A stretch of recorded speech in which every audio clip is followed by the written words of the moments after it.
अपनी बेबाकी और प्रदेश में शराबबंदी की हितैषी पूर्व मुख्यमंत्री उमा भारती शुक्रवार को 2 दिवसीय प्रवास में बालाघाट पहुंची। उमा भारती ने सर्किट हाउस पहुंचकर स्थानीय नेताओं और कार्यकर्ताओं से मुलाकात की। सर्किट हाउस में पत्रकारों से चर्चा के दौरान उमा भारती ने कई मुद्दों पर बेबाकी से अपनी बात रखी। उन्होंने कहा कि मुख्यमंत्री शिवराज सिंह चौहान ने नई शराब नीति को सहमति दी है, लेकिन मैं आशंकित हूं।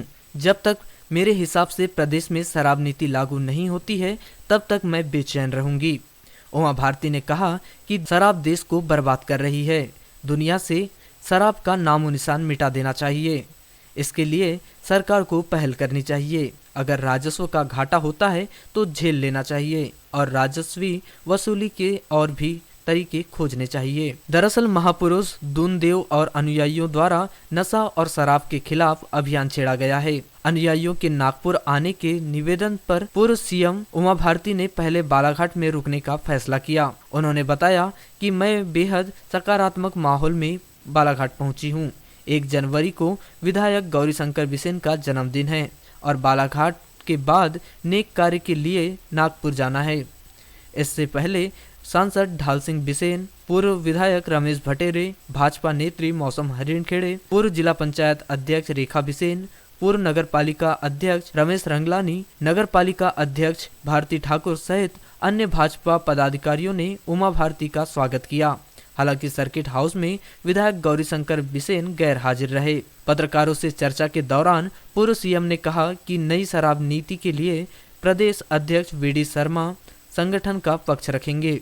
मैं जनमानस का और मुख्यमंत्री शिवराज सिंह चौहान सरकार का पक्ष रखेंगे। 2 अक्टूबर को एक कार्यक्रम में सीएम चौहान ने इस नीति पर सहमति जताई थी और इसे जल्द लागू करने की घोषणा की थी, लेकिन मैं आशंकित हूं कि नई शराब नीति वैसी ही होगी या नहीं जैसी मैं चाहती हूं। जब तक नई शराब नीति लागू नहीं होती तब तक मैं बेचैन रहूंगी। मैं आई यहाँ एक अजीब संयोग बना। महापुरुष दूनदेव के नाम से एक बहुत बड़ा नशे और शराब के खिलाफ उनके अनुयायियों ने आंदोलन छेड़ा हुआ है। नागपुर में उन्होंने मुझे परसों के लिए आमंत्रित किया, तो मैंने लोकेश जी से बात की कि वहाँ पहुँचने के लिए 31 की रात को कहीं नज़दीक होना पड़ेगा, तो क्यों ना मैं बालाघाट में बैनगंगा के किनारे 31 की रात में रहूँ। फिर पता लगा भाऊ का भी जन्मोत्सव है।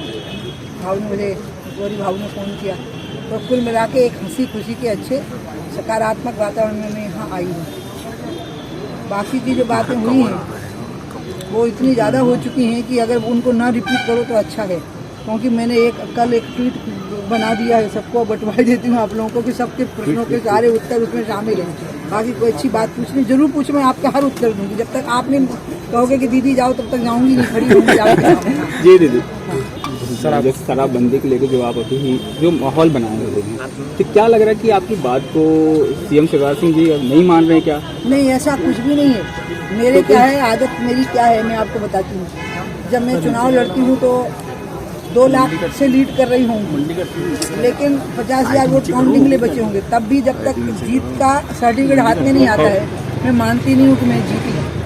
तो जब तक नई शराब नीति लागू नहीं हो जाएगी, जिस पर वीडी शर्मा संगठन का पक्ष रखेंगे, मैं जनमानस का पक्ष रखूंगी और शिवराज जी सरकार का पक्ष रखेंगे। और हम तीनों में सहमति बन गई थी 2 अक्टूबर को, उसकी उन्होंने शिवराज जी ने ही घोषणा की कि सहमति के बाद, परामर्श के बाद नई शराब नीति की घोषणा होगी। तो वो नई मैंने कहा ना, मैं इस बात को लेके आशंकित हूँ कि वैसी ही होगी कि नहीं। तो जब तक वो हो नहीं जाएगी वैसी, तब तक मैं बेचैन आत्मा बनी रहूँगी। और उसमें कुछ राजस्व का घाटा हो जाए तो मुझे लेना चाहिए, क्योंकि और तरीके हैं राजस्व की वसूली के। तो ये वो बातें हैं जिनको मैं कह रही हूँ ज़्यादा महत्वपूर्ण है। गुजरात में बंद है और बिहार में भी बंद है शराब, तो क्या मध्य प्रदेश में ऐसा नहीं हो सकता? संयोग है कि दोनों राज्य हमारे ही थे। अभी तक तो एनडीए का था बिहार, और गुजरात बीजेपी का है।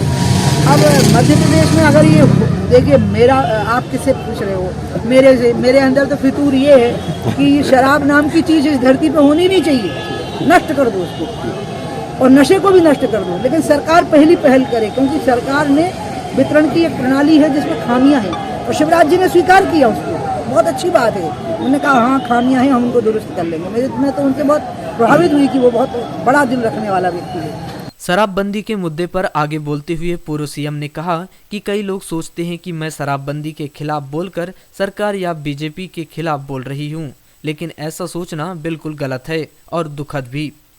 बीजेपी के कई नेता शराब के खिलाफ हैं। उन्होंने कहा कि मैं सरकार या भाजपा या सीएम चौहान के खिलाफ नहीं हूं, बल्कि मेरा कहना है कि सरकार को एक नियंत्रण शराब वितरण प्रणाली लाने की जरूरत है।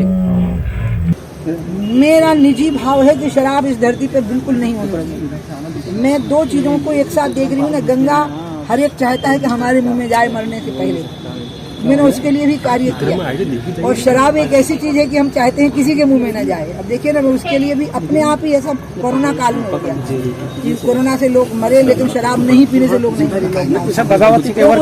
उसके नहीं कहीं कोई इसमें शराब के खिलाफ बोलना भाजपा या सरकार के खिलाफ बोलना है।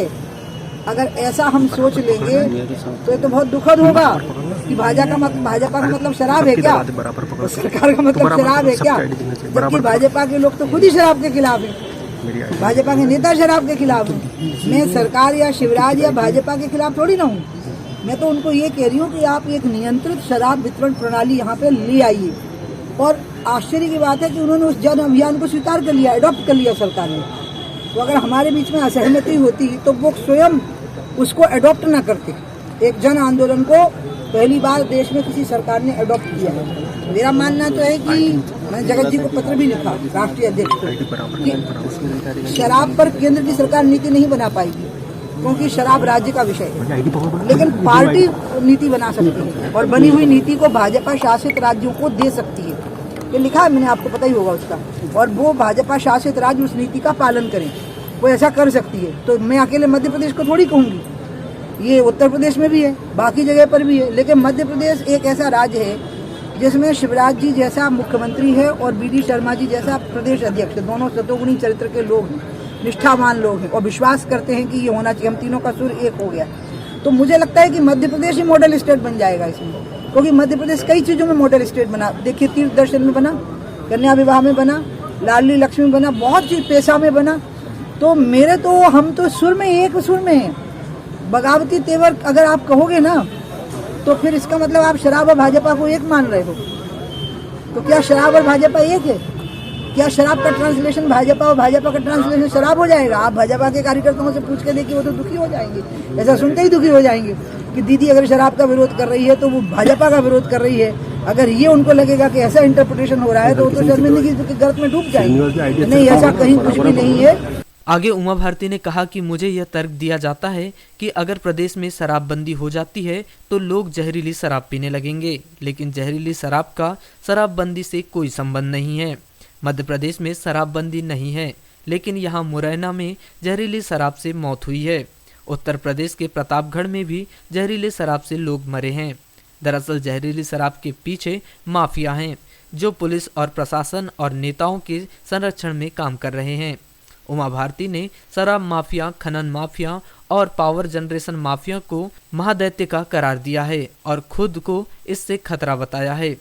लेकिन हाँ, एक बात है कि आपने बहुत अच्छा सवाल किया, मुझे बहुत अच्छा लगा कि आपने इस बात से शुरू किया कि कुछ चीज़ें ऐसी हैं जिनमें मैं अपनी आस्था से जुड़ी हूँ। भाजपा नहीं भी कहती तब भी मुझे जुड़ जाना था। गंगा, राम, तिरंगा, घुसपैठ, जो असम और सब तरफ घुसपैठ हुई थी, इसी तरह से शराब का हुआ है, कोरोना काल में हो गया। और मैं मानती हूँ कि धरती पर शराब का नामो निशान मिटना चाहिए, लेकिन मैं ये भी मानती हूँ कि एक नियंत्रित शराब वितरण की प्रणाली हो जाए, यही बहुत बड़ी बात हो जाएगी। क्योंकि मुझे ये तर्क दिया जा रहा है कि अगर हम शराब पे पूरा वितरण पे कंट्रोल कर लेंगे तो जहरीली शराब पीने लग जाएंगे लोग, जैसे कि बिहार में हुआ। लेकिन जहरीली शराब में अकेली बिहार में मौतें नहीं हुई। मध्य प्रदेश में शराबबंदी नहीं है ना, लेकिन मुरैना में जहरीली शराब से लोग मरे हैं। उत्तर प्रदेश में शराबबंदी नहीं है ना, लेकिन प्रतापगढ़ में जहरीली शराब से लोग मरे हैं। राजस्थान में शराबबंदी नहीं है ना, लेकिन वहाँ जहरीली शराब से मरे हैं। एक्चुअली जहरीली शराब का संबंध शराबबंदी से है ही नहीं। ये तो एक माफिया है जहरीली शराब का, जो पुलिस और प्रशासन के संरक्षण में काम करता है, नेताओं के संरक्षण में काम करता है। ये तो दैत्य है, महादैत्य है। ये 3 महादैत्य हैं, एक खनन माफिया, एक शराब माफिया और एक पावर जनरेशन माफिया, जो हाइड्रो पावर प्रोजेक्ट जो करते हैं। ये तीनों मिलकर के देश को निगलने की तैयारी कर रहे हैं। वो तो मोदी जी जैसा व्यक्ति एक सक्षम और समर्थ व्यक्ति है, और ये तीनों माफिया मेरे पीछे तो ऐसे पड़ गए हैं कि मेरी जिंदगी ले जाएं ये लोग। लेकिन आप लोगों की दुआ और दया है कि मैं एकदम जम करके इसमें भिड़ी हुई हूँ और मैं इसमें कोई समझौता नहीं करने वाली हूँ। इसलिए कुछ चीज़ें मैं पार्टी लाइन की मानती हूँ बिल्कुल एकदम, जैसे चुनाव लड़ना नहीं लड़ना, वो तो मैंने कहा था 19 में, क्योंकि लोग ये ना समझ लें कि रिटायर हो रही हूँ, तुम क्या 24 का लड़ेंगे। अब ये इस पर आगे नहीं बोलती, मैं तय कि आगे नहीं बोलूँगी। आरक्षण के एक सवाल में उमा भारती ने कहा कि मेरा मानना है कि ऐसा सवर्ण वर्ग जो काफी गरीबी की मार झेल रहा है उसे आर्थिक आधार पर 10% आरक्षण देना चाहिए। मैं इसका पूर्ण रूप से समर्थन करती हूँ, लेकिन ST, SC और OBC वर्ग के आरक्षण को 1% भी कम नहीं करना चाहिए, वरना युद्ध हो जाएगा। उमा भारती ने कहा कि दुनिया अब 2 हिस्सों में बट गई है, एक है अभावग्रस्त और दूसरा है सुविधायुक्त। मैंने एक बात कही कि 10% आरक्षण जो कथित सवर्ण वर्ग कहलाते हैं लेकिन वो गरीबी की मार झेल रहे हैं, उनको भी 10% आरक्षण मिलना चाहिए, और वो भी सरकारी सेक्टर में भी और प्राइवेट सेक्टर में भी। मैं इसका पूर्णतया समर्थन करती हूँ, पूर्णतया। अब बात रही कोर्ट की, देखिए कोर्ट में तो लोग जाएंगे तो कोर्ट तो आपके हिसाब से नहीं चलेगा, कोर्ट तर्कों को और तथ्यों पर और संवैधानिक मर्यादाओं को ध्यान में रख करके ही कोर्ट चलेगा। लेकिन हमें इस बात का ध्यान रखना है कि ST, SC और OBC के अलावा सवर्णों में भी एक बहुत बड़ा तबका है जो गरीब है, तो उसमें कम से कम 10% लोगों को ही अगर हम आरक्षण दें उन लोगों को, और हम सरकारी नौकरियों में भी दें और प्राइवेट सेक्टर में भी हम उनको दें, मैं इसका पूर्णतया समर्थन करती हूँ। लेकिन ST, SC और OBC का आरक्षण 1% भी कम नहीं हो सकता है, फिर तो युद्ध हो जाएगा इस बात। उसको कम किए बगैर हम सवर्णों को 10% आर्थिक आधार पर आरक्षण दें, क्योंकि वो भी गरीबी का सामना कर रहे हैं। बस अंतर ये है कि पिछड़े ST, SC गरीबी और अपमान दोनों का सामना करते हैं, और सवर्ण वो हैं वो जो गरीबी और अभाव का सामना करते हैं। असल में तो पूरी दुनिया 2 हिस्सों में बट गई है, अभावग्रस्त और सुविधायुक्त। लड़ाई तो अब इसमें होनी है, जो अभावग्रस्त हैं और जो सुविधायुक्त हैं, सारा संघर्ष इसमें आ गया है। इसमें ST, SC, OBC भी आ गए हैं और इसमें सवर्ण भी आ गए हैं। अभावग्रस्त कौन है और सुविधायुक्त कौन है? प्राइवेट अस्पतालों में इलाज कौन करा सकता है? सरकारी अस्पताल के चक्कर कौन काट रहा है? प्राइवेट स्कूलों की पढ़ाई कौन अफोर्ड कर सकता है और सरकारी स्कूलों की पढ़ाई के लिए किसके बच्चे चक्कर काट रहे हैं? ये जो अभावग्रस्त और सुविधायुक्त लोगों का संघर्ष है, बस हम तो इसी संघर्ष के एक पीछे से लगे हुए लकड़ी का वो टुकड़ा है जो पानी में बहता जाता है। वहीं कांग्रेस के पूर्व अध्यक्ष राहुल गांधी की भारत जोड़ो यात्रा पर उमा भारती ने कहा कि देश में कहां क्या टूटा है, कांग्रेस ने ही तोड़ने का कार्य किया है। जम्मू कश्मीर टूटा हुआ था, वहां सरकार ने धारा 370 हटा दी। मेरा मानना है कि राहुल गांधी को अपनी यात्रा POK यानी पाक अधिकृत कश्मीर ले जाना चाहिए और वहां POK को भारत से जोड़ना चाहिए। सच्ची बता रही हूँ, मतलब उन्हें कौन सी चीज़ जो जोड़नी है? टूटा था कश्मीर तो हमने धारा 370 हटा दी, टूटा है POK। इसलिए मैं आप लोगों के माध्यम से राहुल गांधी जी को संदेश दूंगी कि वो अपनी यात्रा को POK ले जाएं और POK को पाक अधिकृत कश्मीर को भारत के साथ जोड़ दें। वो टूटा हुआ है हमसे, तो टूटी हुई चीज़ों को अगर जोड़ना है, और तोड़ने का काम कांग्रेस ने किया। भारत का विभाजन जब हुआ तो मोदी जी पैदा ही नहीं हुए थे, हमारे जैसे लोग पैदा ही नहीं हुए थे, इसलिए तोड़ने का काम कांग्रेस ने किया। तो जो चीज़ें तोड़ दी हैं उन्हीं को कम से कम जोड़ दें, मेरा ये कहना है। तो भारत जोड़ो यात्रा मतलब Rahul Gandhi should go to POK, Pak अधिकृत कश्मीर तक उनको जाना चाहिए, मैं ऐसा मानती हूँ। मुझे झोंपड़ियों में रहने वाले लोगों ने अपना मसीहा बनाया है, और मैं बिल्कुल नहीं मानती हूँ कि मेरे को नेता बनने की योग्यता है। मैं अपने आप को महामूर्ख बुद्धूचंद मानती हूँ। अभी मेरे को चंद्रभान मिले जो मंत्री रहे हैं, आपको पता होगा चौधरी चंद्रभान, वो बहुत बड़े वैद्य भी हैं। तो मुझे वो कह रहे थे कि वो पागलपन का भी उनके पास इलाज है, और कई लोग ठीक हो गए। मैंने कहा भैया मेरे को ही खिला दे, मैं तो पिछले जन्म से ही पागल चली जा रही हूँ। मैं पहले तय कर लेती हूँ कि ये काम ठीक है, फिर सबको राजी करती हूँ कि इसमें राजी हो जाओ। पागलपन का लक्षण है। इसलिए मैं बिल्कुल बड़ा नेता नहीं हूँ, मुझे कोई तवज्जो नहीं चाहिए, मुझे किसी की कोई सराहना नहीं चाहिए, मुझे किसी का कोई सर्टिफिकेट नहीं चाहिए। मैं अपने आप को बड़ा नेता मानती ही नहीं हूँ। मैं इस प्रकार के क्या गुमान में रहती ही नहीं हूँ। मैं सोच ही नहीं सकती हूँ कि मैं 11 साल केंद्र में मंत्री रही हूँ। मैंने 6 लोकसभा के चुनाव जीते हैं, 2 राज्यों में जाके 2 विधानसभा के। मुझे लगता वो कोई और है, आप यकीन करिए, मुझे लगता वो कोई और है, तो मैं नहीं हूँ। मैं तो एक सामान्य सा, बहुत सामान्य बुद्धि का औसत सा व्यक्ति हूँ, जिसको अक्ल नहीं है, शक्ल नहीं है, बोलने का तरीका नहीं है। लेकिन ईश्वर की, जनता और जनार्दन 2 की कृपा है। जनता की भी कृपा है और जनार्दन की भी कृपा है। इसलिए मेरे को तो वो बात है ही नहीं, मेरे मन में शिकायत कैसे होगी? मैं जो चाहती हूँ वो मैं कर लेती हूँ। गंगा पे लगी तो मंत्रालय बन गया, शराब पे लगी तो शिवराज जी ही सहमत हो गए और सरकार ने रिकॉर्ड बना दिया साहब शिवराज जी ने। किसी जन अभियान को सरकार अपने हाथ में ले ले और अपना अभियान बना ले, इसलिए शिवराज जी का अभिनंदन होना चाहिए। तो इसलिए ईश्वर की कृपा है। मैं, आप यकीन करिए, मैं विनम्रता प्रदर्शन के लिए नहीं मानी जाती हूँ। मुझे लोग बहुत घमंडी मानते हैं। मैं विनम्रता का प्रदर्शन नहीं कर रही, मैं हकीकत आपको बता रही हूँ। मुझे बुद्धि नहीं है, मुझे समझ नहीं है, लेकिन मेरे अंदर निष्ठा है, दृढ़ता है, और जिस चीज़ को मुझे लगे कि ये बिल्कुल सही है तो मेरे को ये मान करके मैं चलती हूँ कि अगर ये बात सही है तो मुझे इस रास्ते को नहीं छोड़ना। बाकी मैं अपने आप को कोई बड़ा नेता का गुमान नहीं पा रही, मैं तो सरपंच के लायक नहीं समझती।